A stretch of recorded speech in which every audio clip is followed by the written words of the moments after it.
Union Budget 2023-2024. Highlights. Amrit Kal Ka Budget. Our nation has been recognized as a bright star despite the global economic slowdown. India is currently the fifth largest economy and has a projected growth trajectory of 7%. India's per capita income has doubled to over rupees 1.97 lakhs. The budget functions as the Saptarishi 7 priorities to guide us through the Amrit Kal. 1. Inclusive development. 2. Reaching the last mile. 3. Infrastructural investment. 4. Unleashing the potential. 5. Green growth. 6. Youth empower. 7. Financial sector. The fiscal deficit target for FY23 is retained at 6.4%.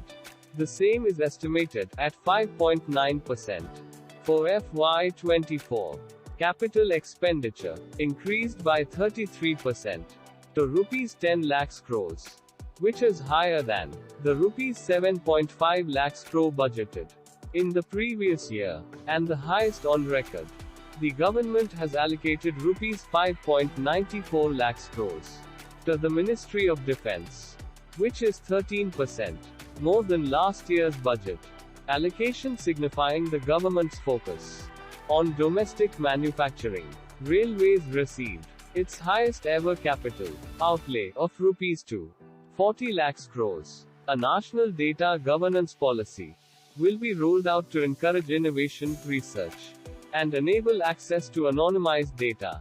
Pradhan Mantri Kaushal Vikas Yojana 4.0 will be launched to skill the young population. Amrit Peedhi. Within the next 3 years, the scheme will cover new age courses for Industry 4.0 like coding, AI, robotics, mechatronics, IoT, 3D printing, drones, and soft skills. National Apprenticeship Promotion Scheme will be rolled out to provide a stipend support to 47 lakhs youth in 3 years.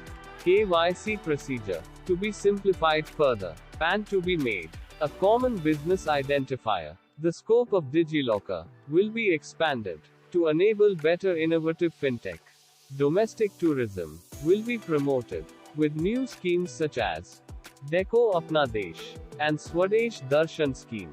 For theme-based tourism, MSME credit schemes will be revamped through an infusion of rupees 9,000 crores in the corpus. This will enable additional collateral-free guaranteed credit of rupees 2 lakhs crores.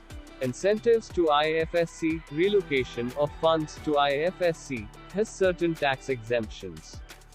The deadline for relocation is extended till 31st March 2025.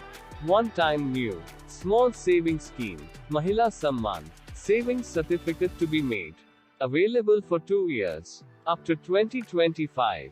Scheme to allow a maximum deposit of up to rupees 2 lakhs. Yields 7.5% interest.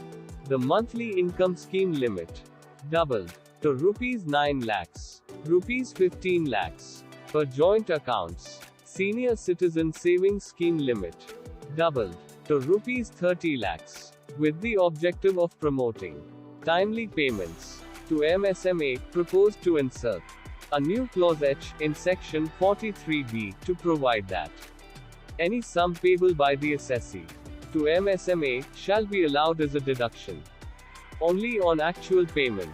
Integrated IT portal to be established for ease of reclaiming shares and dividends under IAPF. Amendments relating to direct taxes. In the case of the new tax regime, a 100% rebate on taxes is available to individuals whose total income does not exceed rupees 7 lakhs. The new tax rates, as per new tax regime, are 1. Income slab of rupees 3 lakhs, no tax levied. 2. Income of rupees 3 lakhs to rupees 6 lakhs, 5% tax rate. 3. Income of rupees 6 lakhs to rupees 9 lakhs, 10% tax rate. 4. Income of rupees 9 lakhs to rupees 12 lakhs, 15% tax rate. 5. Income of rupees 12 lakhs to rupees 15 lakhs, 20% tax rate. Above rupees 15 lakhs. Income. 30% tax rate. There are no changes in income tax slab rates. As per old regime, maximum surcharge rate reduced from 37% to 25% for those who opted for new tax regime, resulting in a reduced maximum marginal rate to 39%, as against 42%. Capital gains. Investment of proceeds into residential property. Exemption limit under Section 54 and 54F is restricted to rupees 10 crores. Presumptive taxation scheme for businesses increased to rupees 3 crores from rupees 2 crores, and for specified professionals increased to rupees 75 lakhs from rupees 50 lakhs, where cash is less than 5%. Tax exemption limit on leave encashment on the retirement of non-government salaried employees increased from rupees 3 lakhs to rupees 25 lakhs. Life insurance policies other than ULIP income will be exempt only from those policies issued after 1st April 2023 with aggregate premium up to rupees 5 lakhs. Relief to startups in carrying forward and setting off of losses. 51% shareholding is relaxed, and carry forward timeline increased to 10 years from 7 years. Startup eligible for exemption. Date of incorporation extended up to 1st April 2024, with the objective of promoting timely payments to MSME. Proposed to insert a new Clause H in Section 43B to provide that any sum payable by the assessee to a MSME shall be allowed as a deduction only on actual payment. TDS extended for payment of interest on listed securities in dematerialized form. Transfer or redemption of market linked debentures are considered as short-term capital gains.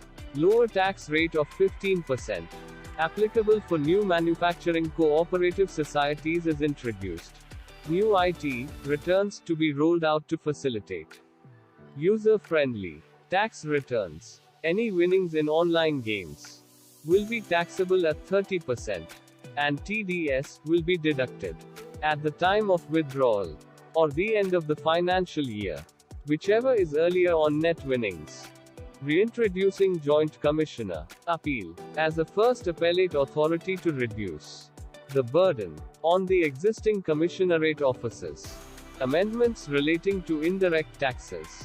Reduction of basic customs duty on goods other than textile and agriculture from 21% to 13%. Import of raw materials required for the manufacture of lithium-ion cells used in batteries of electric vehicles will now be exempted from customs duty.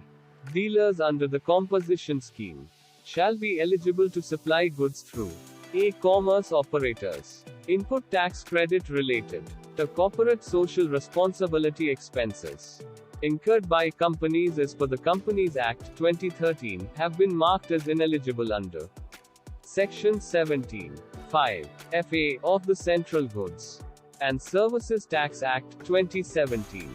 GST return or annual return is not allowed to be filed after 3 years from the due date of return, raising the minimum threshold for launching prosecution under GST from rupees 1 crore to rupees 2 crores, except for the offense of issuance of invoices without a supply of goods or services or both.